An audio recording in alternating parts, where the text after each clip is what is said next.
Calling kasi mga lodi. So resulta dun sa lagi nyo piliin ng ganito mga lodi.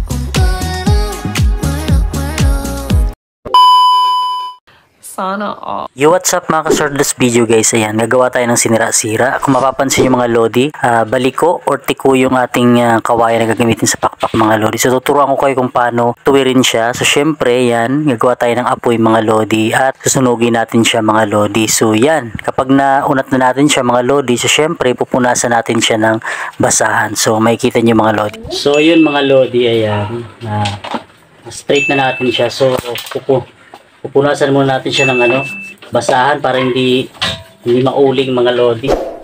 So yan, pupunasan natin siya ng basahan na basa ito guys. So, para walang uling at makayos na natin siya ng maayos mga lodi. So yun. So ang haba nito mga lodi 6 feet. 6 feet siya. So gagawin natin yan para ito sa disda na order sa atin mga lodi. So yun, medyo yan pantay na siya, medyo okay na yung pakpak. So okay nitong kayasin mga lodi. So kukunin natin yung pinakagitna nito mga guys bago natin siya kayasin mga lodi. So yan, gagamit muna tayo nito yung ating pamo mga lodi sa pangsukat para makuha natin yung pinakagitna nitong kawayan nito mga lodi. So yan, so kunin natin yung pinakagitna guys. So ayan mga lodi, kukunin natin yung pinakagitna ng ating kawayan mga lodi gamit yung pamo na tali. Pwede rin gamitin yung yung straw mga lodi or kahit anong uri ng tali mga lodi. Kahit tansi pwedeng gamitin mga lodi. So yun, ganyan nga ako kumuha gitna ng ating pakpak mga lodi. So ayan, so kinuha na natin yung gitna ng pakpak. At syempre gumamit lang ako dito ng tali guys. So para meron kayong ideya. Pero ako guys, yung ginagamit ko is para sigurado, gamit tayo ng meter mga lodi. So pwede rin meter na lang yung gamitin yung mga guys. So pinakita ko lang yung yung diskarte kung paano makuha yung pinakagitna mga guys. So gamit kayo ng tali kung wala kayong meter mga guys. So dahil meron tayong meter, so meter na lang yung gagamitin natin para siguradong makuha natin yung pinakagitna niya mga lodi. Almost 96 cm mga lodi. So sa kabila naman. Dito. So hindi nagtama dun sa una kong ginawa mga guys. So a-adjustin na lang natin siya. So kung mapapansin yung mga lodi, so yan So yun yung mga naging marker natin. So yung pinakagitna niyan, yan yung pinakagitna mga guys. So yan So yan yung magiging pinakagitna. So adjustin nyo lang siya. So ganyan yung naging resulta dun sa pamo natin at yung meter natin mga lodi. So yan So ito yung pinakagitna mga guys. So yan yung diskarte mga lodi. So so yan yung kanyang pinakagitna. So yan yung magiging pinakagitna.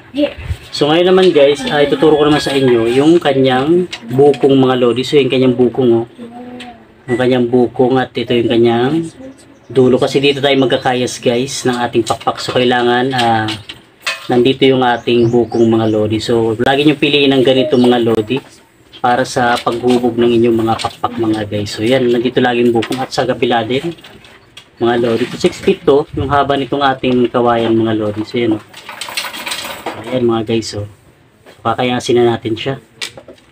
So ayan, umpisa natin yung isa mga lodi. So dahil nakuha na natin yung pinakagitna, so dito tayo mag-umpisa magkayas mga lodi. So yan. So ayan na nga mga lodi, yan kinakayas na natin yung ating pakpak para sa sinira-sira or lagundrina or disda natin mga lodi. Kung mapapansin nyo mga lodi, ayan gumamit ako ng basahan. So syempre maong yan. So marami ring uri ng basahan pwede nyo gamitin mga lodi. So kung paano ako magkayas mga lodi, so inuumpisan ko muna dun sa pinakagitna na sinukat ko kanina mga lodi. So dyan ako mag-uumpisa ng pagkayas mga lodi kasi para matansya ko kaagad yung lapad ng ating pagkayas mga lodi kung tatansyahin natin yun dun para maayos natin. At yung basahan naman na nilagay ko sa tuhod ko mga lodi, yun yung para sa pagkayas ko para sa pinakadulo nung pakpak ng kawayan mga lodi para mas mabilis siyang lumipis at matansya ko din yung pinakanipis talaga nung pakpak. Kung mapapansin nyo guys, ayan, sinisipat-sipat ko siya at binibend-bend ko siya mga lodi para makita ko kung talaga bang tama yung pagkayas ko para sa bend na pabilog nung pakpak natin mga lodi. So yan na nga guys, yan, nakayas ko na yung kabila at yung kabila naman yung kinakayas ko mga lodi. Simula dun sa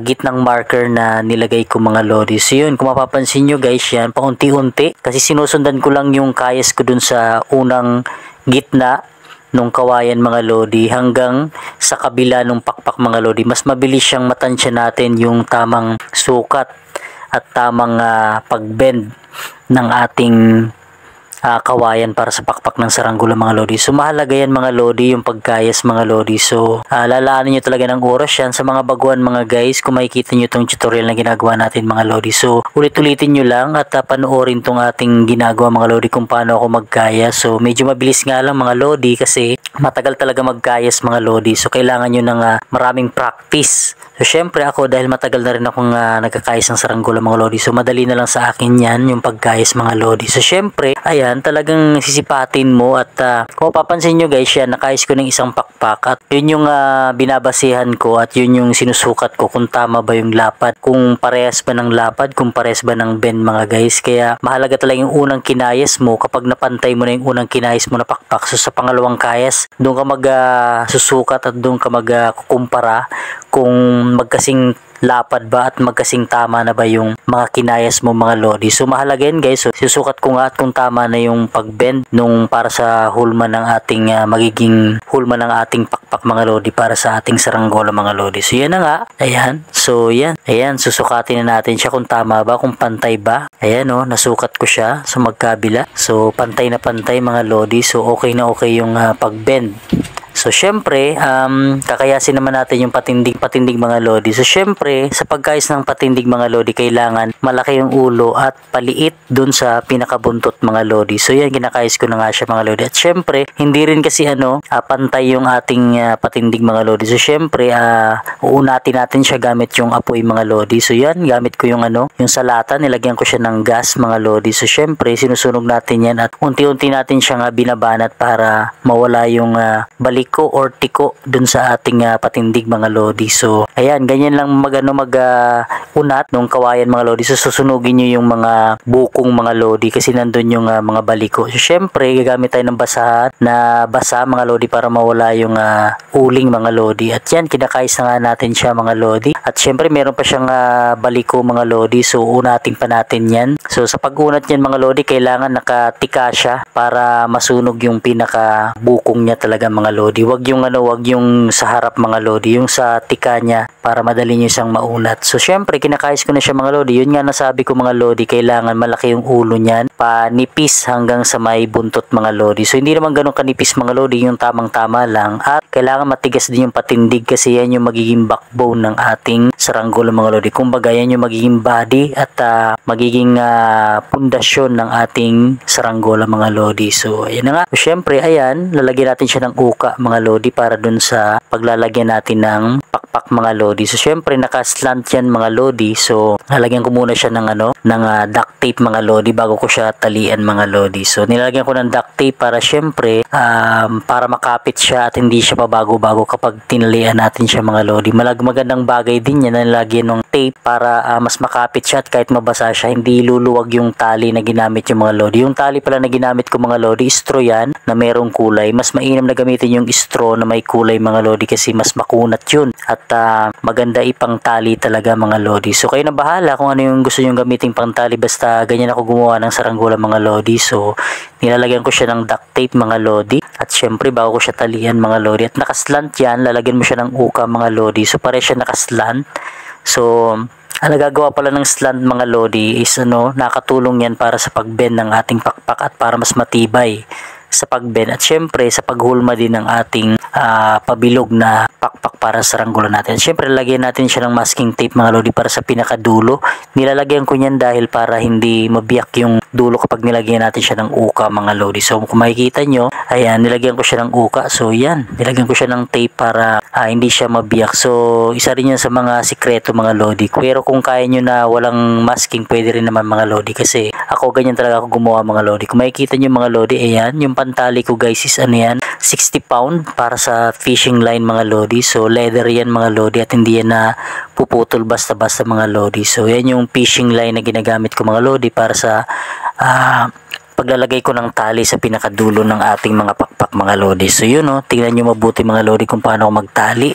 So dinodoble ko talaga yan para mas matibay at talagang hindi siya aalpas or hindi siya matatanggal sa pagkakatali mga lodi. So yun panoorin nyo mabuti. At syempre ilalagay ko na yung pinakagitna niya na tali mga lodi. So yan, lalagyan natin siya sa pinakagitna at huhulmay na natin yung pabilog na pakpak para sa ating disda mga lodi or sinira-sira mga lodi. So yun kung makikita nyo guys, so yan. So yun, hinulma ko na nga siya at hinila ko na yung tali mga lodi. So yun talagang alalayan nyo guys para mahulma talaga yung pinakamagandang hulma ng ating pakpak para sa saranggol natin mga lodi. At syempre yung kabila naman, at gagamit ako ng ng meter mga lodi para makuha ko yung sukat dun sa kabilang pakpak. At pag nakuha ko ng sukat sa kabilang pakpak, kukunin ko naman yung sukat para dun sa kabila para pantay na pantay siya. So siyempre kapag wala kayong meter mga lodi, pwede nyo naman gamitin yung patpat or kawayan mga lodi at kayo nang bahala magsukat. At syempre binubuo ko na rin yung kanyang isda sa may buntot mga lodi. So yan, manipis lang talaga yan yung mga ginamit kong kawayan mga lodi at tinatalian ko rin siya, nilalagyan ko rin siya ng duct tape mga lodi. So syempre nilagyan ko muna siya ng masking tape yan para syempre mabilis natin siyang matali mga lodi or duct tape mga lodi para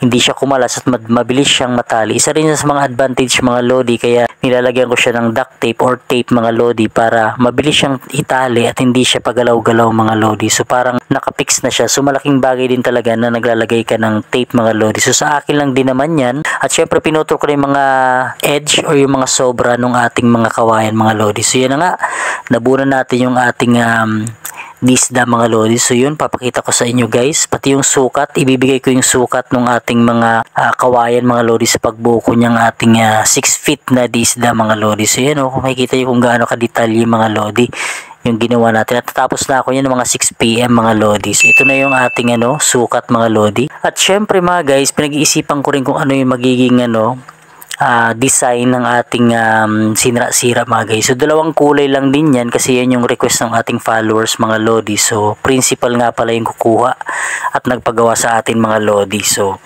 ayan, ginamit ko yung dalawang kulay, dilaw at pula.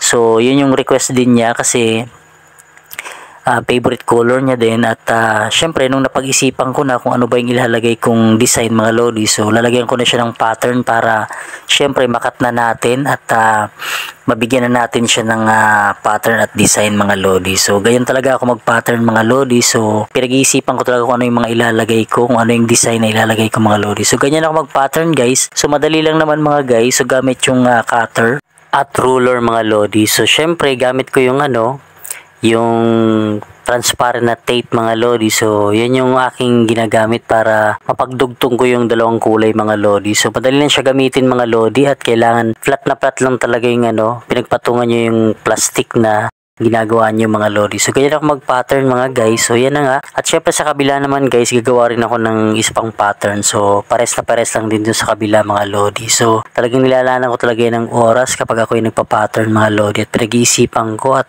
syempre hindi rin man talaga madali mag-pattern mga lodi. So kailangan nyo talaga ng sipag at tiyaga mga lodi. Kung talagang hilig nyo yung ganitong larangan mga lodi sa paggawa ng art. Kasi art din yan mga lodi at syempre mababarat yung inyong utak kung ano ba yung mga dapat nyong gawin, ano yung design na gagawin ninyo para sa inyong saranggola mga lodi. So yan na nga guys, nilagyan ko na siya ng transparent na tape mga lodi. Yan, at malapit na nating makumpleto yung ating yung pattern para sa design. So simpleng-simple lang din siya pero maangas talaga siya mga lodi kahit simple lang at dalawang kulay lang yung ginamit natin. At syempre nilalagyan ko na ng tape yung gitnang mga tali mga lodi sa pakpak mga lodi para syempre malagyan natin siya ng pandikit or rugby yung mga pabalat natin para sa kawayan mga lodi. So pagdudugtungin natin siya at bubuuin natin siya. At yun yung pinakamasayang part guys sa paggagawa ng saranggola mga lodi kasi kapag nasa point na kayo ng ganyan na nagpapabalat na kayong saranggola, ibig sabihin yan mga lodi, matatapos na yung saranggola nyo at malapit nyo na siyang matest flight kung lilipad ba. At syempre excited kayo guys kung lilipad ba yung saranggolang ginawa ninyo mga lodi. So yun yung isa sa mga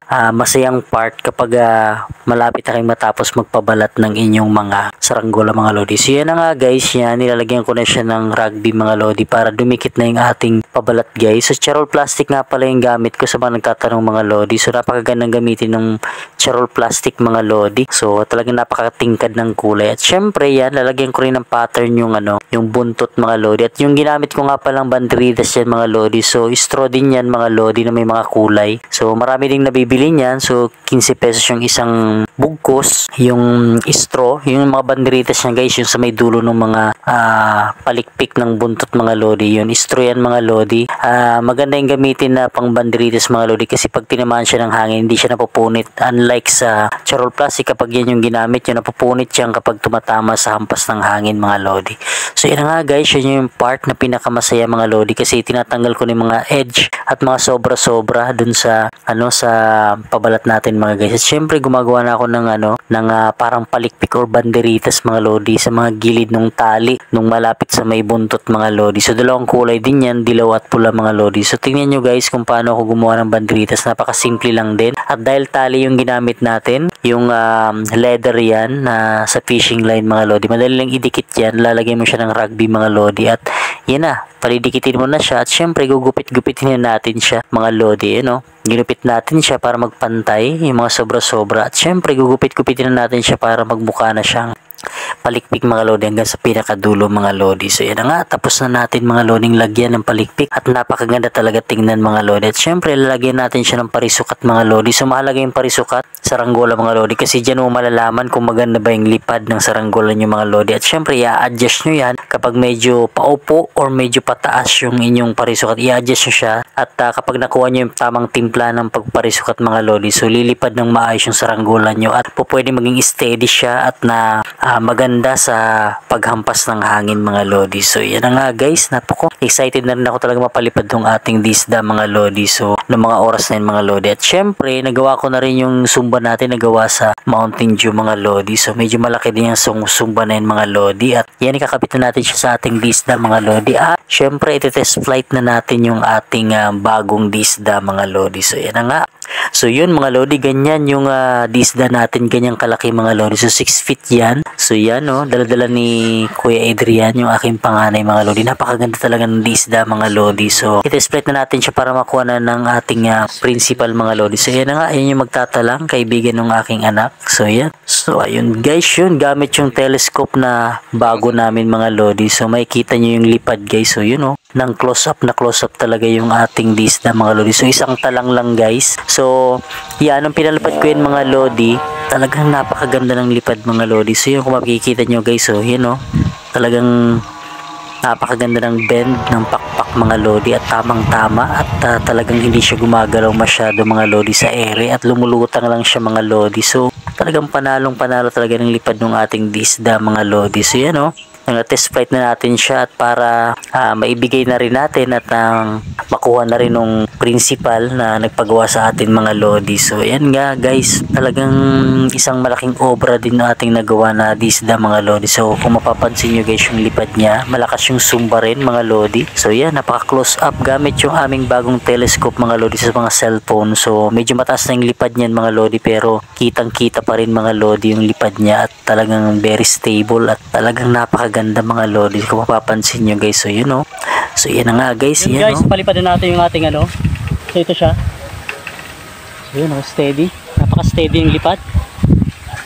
So yan, walang killing guys. So perfect na perfect yung lipad niya. So yan, mahinang hangin, papatasin natin. So yan na nga mga lodi, yung ating disda mga lodi. So yan, tingnan natin kung gaano ba siya ka-stable. So yun, kung mapapansin nyo guys, yan, napaka-steady ng lipad niya at talagang hindi siya gumagalaw sa taas mga lodi. So tamang-tama yung lipad. So syempre patataasin pa natin siya mga lodi. So yan, tutulusan pa natin siya para makita natin kung talagang okay ba yung lipad niya sa pinakataas. So syempre ng mga oras na yan guys, na medyo mahina din talaga yung hangin, pero sa taas medyo malakas. So yan guys, meron din nga palang mga kasabay kami sa pagpapalipad dyan mga lodi, yung dilawin at yung dituratora. So yung lawin lang yung napakita ko guys, so yung lawin mga lodi oh. Napakalayo din yan sa amin at buti lang meron kaming telescope kaya kitang kita yan mga lodi. So yun ang ating isda mga lodi oh. Ang ganda ng lipad niya talaga at talagang very stable. Isang talang lang mga lodi. Yan. So yan. Panalo na at syempre matutuwa yung si principal yung nag-request sa atin itong disda mga lodi. So enjoy po kasi pagpalipad itong disda. At after ko nito mapalipad guys, so pipick upin na yan sa akin guys. So syempre pababain na natin yung ating disda mga lodi at meron pa akong i-adjust dyan mga guys yung kanyang parisukat mga lodi para maging stable pa yung kanyang lipad kasi medyo parang paupo yung kanyang parisukat mga lodi.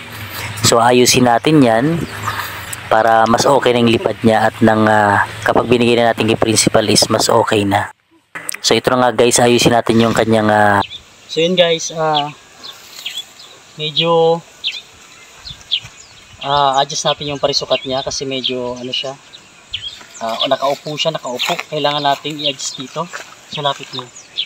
So ito kasi napakahaba, so kailangan umadjust siya hanggang dito lang. So ibabawasan natin yung kanyang ano. So kailangan para pag angat niya maka-angat kagad siya at lumipad siya ng maayos. So yun guys, masyadong nakaupo. Yan, so i-adjust natin. So kapag na-adjust na natin siya, yan, kuntaslan siya. So yan, okay. So para umangat siya ng maayos. So ito na, tatali natin. So malaki yung pinagkaiba sa So ayan na nga mga lodi, yan, tinatalian na natin at binubuhol na natin yung para dun sa parisukat. So yan nga, tinetest ko siya mga lodi. So medyo okay na yan. So ganyan ako mag-test mga guys. So yan, mag-shoutout na tayo ng ating mga sumusuporta. So yun guys, na-testing na natin, na-test flight na natin itong ating sinira-sira or di isda mga lodi. So yun, shoutout sa mga sumusuporta sa atin sa YouTube channel at Facebook page. So ito kayo mga lodi. So yun guys, maraming salamat sa mga support ninyo mga lodi. At wag nyo rin kalimutan na i-follow yung aking TikTok account, yung Facebook page ko at yung YouTube channel ko, yung Sir Chard TV Vlogs mga lodi. So maraming salamat guys sa pag-support at ayan, kukunin na sa atin to mga lodi. So principal yung kukuha nito mga guys. So napakaganda ng lipad guys at talagang solid yung lipad niya, pambagyuan to mga lodi. So ayan guys, yun, panalo. So bye-bye. So ayan na lodi, yan pinikap na ni sir at sabi daw lagyan ko daw ng autograph signing guys. So yan, nilagyan ko siya ng pirma natin ng Sir Chard TV Vlogs. So enjoy po sir sa pagpapalipad. So principal po siya, ibibigay po yan sa principal. So maraming salamat po.